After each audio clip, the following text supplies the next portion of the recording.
السلام عليكم ورحمة الله وبركاته. الحمد لله نحمده ونستعينه ونستغفره ونعوذ بالله من شرور أنفسنا ومن سيئات أعمالنا. أما بعد فقد قال الله تعالى في كلامه المجيد وفي فرقانه الحميد. أعوذ بالله من الشيطان الرجيم. بسم الله الرحمن الرحيم. الذين يذكرون الله قياما وقعودا وعلى جنوبهم ويتفكرون في خلق السماوات والأرض ربنا خلقت هذا باطلا سبحانك فقنا عذاب النار. وقال تعالى اتل ما أوحي إليك من الكتاب وأقم الصلاة إن الصلاة تنهى عن الفحشاء والمنكر ولذكر الله أكبر والله يعلم ما تصنعون. وقال رسول الله صلى الله عليه وسلم الله جميل يحب الجمال أو كما قال عليه الصلاة والسلام.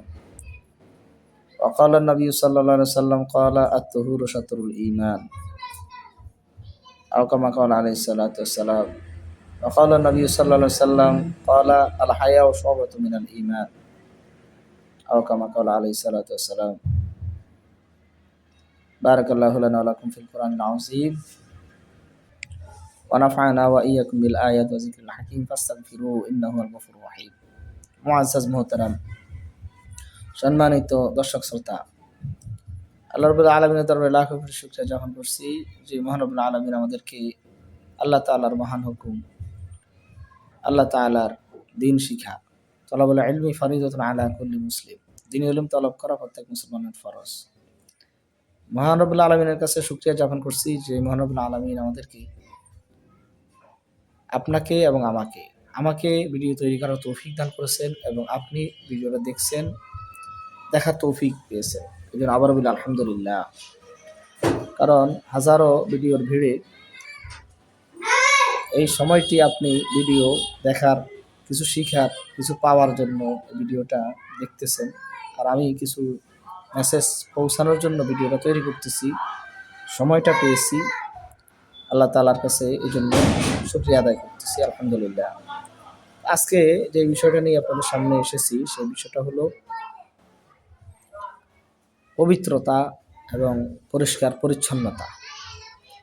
পবিত্রতা এবং পরিষ্কার পরিচ্ছন্নতা দুটি বিষয় নিয়ে আপনাদের সামনে আসছি।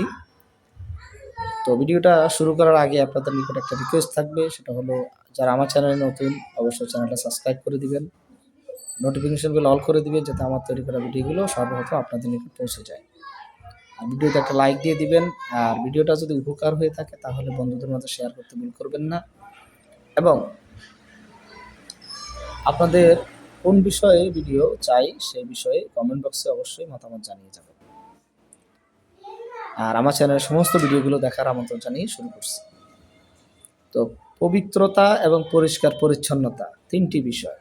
পবিত্রতা হলো হালাল খাওয়ার মাধ্যমে পবিত্রতা হয়, ওযুর মাধ্যমে পবিত্রতা হয়, এবং আপনার গোসলের মাধ্যমে, তায়াম্মুমের মাধ্যমে আমরা পবিত্রতা অর্জন করি।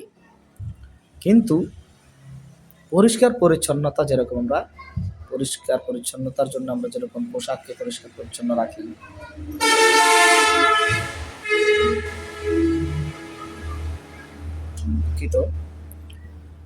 পরিষ্কার পরিচ্ছন্নতার শরীরের ময়লা আবর্জনা এগুলো নিয়ে যদি আমরা চলাচল করি তাহলে আমাদের পরিস্থিতি কেমন দাঁড়ায়?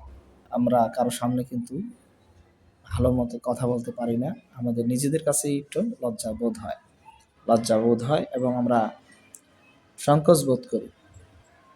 কিন্তু আজকে আমরা আমাদের শরীরের পরিষ্কার পরিচ্ছন্নতা বা পবিত্রতা নিয়ে আলোচনা আমি করছি না। আমার আজকের ভিডিওর মূল উদ্দেশ্য হলো আমাদের জাতীয় সম্পদ, আমাদের যে হসপিটালগুলো রয়েছে, শিক্ষা প্রতিষ্ঠানগুলো রয়েছে, আমরা যে সমস্ত স্টেশন ব্যবহার করি, train station, bus station, airport, এভাবে লঞ্চঘাট, এই যে অবস্থা দেখেন, সরকারি হসপিটাল বা বেসরকারি হসপিটাল, সবচেয়ে দুঃখ লাগে এখানেই যে এত মানুষ, আমাদের বাংলাদেশের জনশক্তি, জনসংখ্যা, শিক্ষার কোনো কমতি নেই, শিক্ষিতের অভাব নেই, এবং যারা চাকরিজীবী রয়েছেন প্রাতিষ্ঠানিকভাবে, তারাও কিন্তু যথেষ্ট সচেতন। তারা আমাদের এই প্রতিষ্ঠানগুলোকে দায়িত্ব নিয়েছেন, প্রতিষ্ঠানের পরিষ্কার পরিচ্ছন্নতা দায়িত্ব নিয়েছেন। পরিষ্কার পরিচ্ছন্নতা পরিষ্কার করা, এই যে দায়িত্ব নেওয়ার পরেও করার পরেও কিন্তু আমাদের এগুলো কিন্তু নোংরা।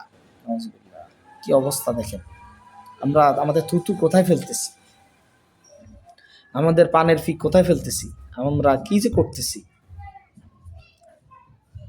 মনে কষ্ট নেবেন না কেউই, আমরা বাসের মধ্যে বমি করি, পলিথিনে নেই, কিন্তু সেই পলিথিনটা জানলা দিয়ে ফেলে দিচ্ছি কোথায়, রাস্তায় পড়তেছে। আমরা কি অবস্থা বলেন, ট্রাকে করে বালি নিচ্ছি, মাটি নিচ্ছি, এগুলো উঠতে উঠতে কোথায় পড়ে, রাস্তায় পড়ে, মানুষের চেহারা ভস্কায় ফেলতেছে। সাইডে যে বাড়ি ঘর আছে তাদের অবস্থা খারাপ করে ফেলতেছে। এই যে অবস্থা, বাংলাদেশ এত সুন্দর সোনালী ফসলের দেশ, সবুজের দেশ, নদীমাতৃক দেশ, মসজিদ মাদ্রাসার দেশ, শিক্ষিতের দেশ, সমৃদ্ধির দেশ, এত সাংস্কৃতিক অনুষ্ঠান হইতেছে, এত কিছু হইতেছে, মানুষ এরপরও দেখবেন ভালো ভালো মানুষগুলো যেখানে সেখানে ময়লা ফেলতেছেন। নালা নর্দমার অবস্থা বড় শোচনীয় অবস্থা। এই যে পরিস্থিতি, এটা আমাদের দ্বারাই সংগঠিত হচ্ছে। একটা কুকুর মরে পড়ে থাকে, ভেসে থাকে, ওটা নিজের থেকে যখন পচে যায়, মাটির সাথে পানির সাথে যখন মিশে যায়, তখনই ওটা মিশে যায়। নাহলে আমাদের মধ্যে কেউ এই কাজটা অনেকেই করেন না, যে কুকুরটা মরে গেছে সাথে সাথে 2-4 জন এসে এটাকে মাটির নিচে চাপা দিয়ে ফেলে। এটা পরিবেশ দূষণ হবে। এই পরিবেশের সদস্য কারা?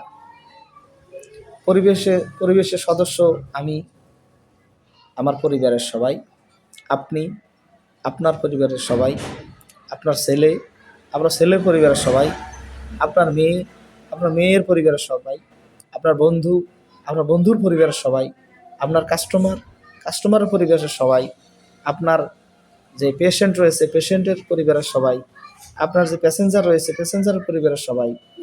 এইভাবে সারা পৃথিবীতে আমরা কিন্তু সবাই সবার সাথে জড়িত। আমরা যদি নিজে সচেতন হই, তাহলে আমাদের পরিবার সচেতন থাকবে, সুস্থ থাকবে, আমাদের সমাজ সুস্থ থাকবে, দেশ সুস্থ থাকবে, জাতি সুস্থ থাকবে। আমাদের দেশের রেপুটেশন, ইন্টারন্যাশনাল গ্লোবালাইজেশন এবং ইন্টারন্যাশনাল টপ র্যাঙ্কিং যে রাষ্ট্রগুলো রয়েছে, ওই সমস্ত রাষ্ট্রে আমাদের দেশটা মাথা উঁচু করে দাঁড়াতে পারবে।